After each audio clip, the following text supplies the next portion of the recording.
Hey everyone, welcome back to the channel. This is going to be my review of Salem's Lot, the second book into the multiverse, or just the world of Stephen King. We're going to get right down to the meat and potato of this, if you know what I'm saying. So this book, I haven't read Salem's Lot in a long time, but obviously, I remember what happens. Well, the main point of it, I remember. Obviously, it's about a vampire that is turning people into vampires and killing people. It's really violent.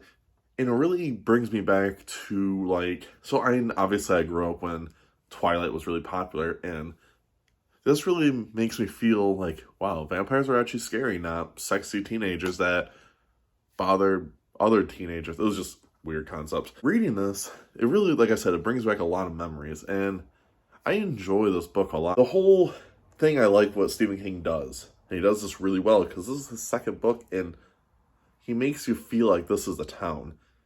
Because when you go to Salem's Lot, it's just a legit town. And you get to learn about all these people there while you are learning about Ben, who is the main character of this. Ben meets this girl named Susan, who is a huge fan of Ben's books. Of course, Stephen King does the typical thing where almost every single one of his main characters is a writer. I swear, he just gets bored and he's like, we're gonna make them a writer. I swear, it's the same thing as he does every book, almost. It kind of surprises me. But with this book in general, I actually really liked it. I thought it was scary, but not to the point where I'm like, holy crap. Like, I see a lot of people that post like this is like one of his scariest books, and I have to disagree to some degree because I don't think it is. I think it's creepy, but it's not like scary. I actually think like the books like The Shining is way worse than Salem's Lot. Salem's Lot is really good though, don't get me wrong. I would probably put Salem's Lot in my top 10 of all time. Maybe. I'd have to really think about it. But all in all, I really enjoyed the story. I think it's more fun reading when he does such a good job at making all these characters feel like they are like real. And so when they actually get killed and stuff, you're like, wow, like you actually kind of feel something, and I think that's a really powerful thing to do for a writer, especially when you have a town. Because what he does is you first meet Ben in the first opening chapters, pages of the book, and it goes from Ben immediately into the town. And the town, he just does a bunch of things that these townspeople are doing every day. Some of them are getting mail, some of them are having coffee, of them are at the restaurant and stuff like that.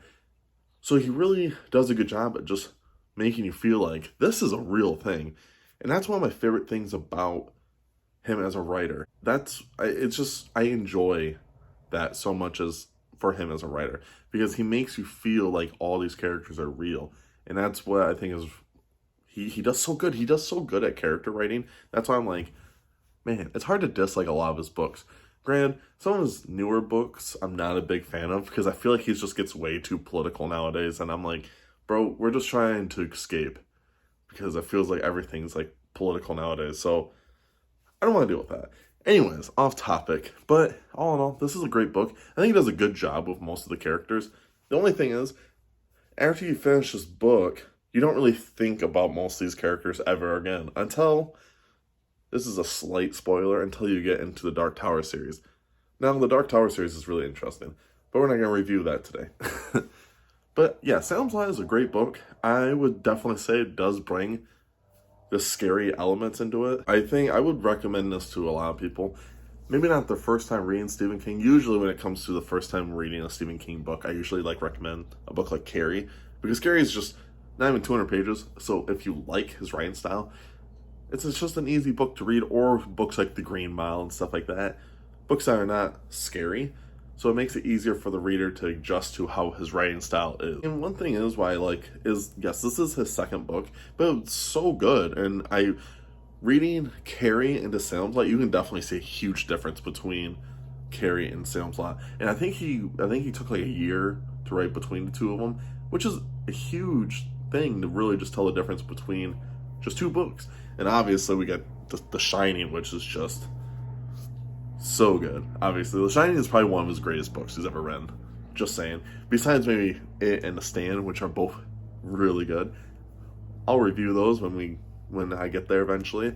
But this book, all in all, Salem's Lot, I would recommend it to people. Maybe not their first books to read, but if they're into scary vampires and stuff, I would recommend it. There's also a really cool part in the book that I like. It's probably my favorite scene of the whole book, is where the vampire meets the pastor and Father Callahan, and I'm like, it was just a really good scene. And then they did like a adaptation for it.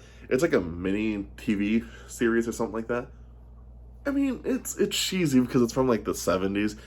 But I did enjoy it. I thought it was good. I watched it, and that scene that happens is still really good. And it's like freaky. But I really enjoyed that as well. But yeah, all in all, I would recommend everyone to go check out Salem's Lot.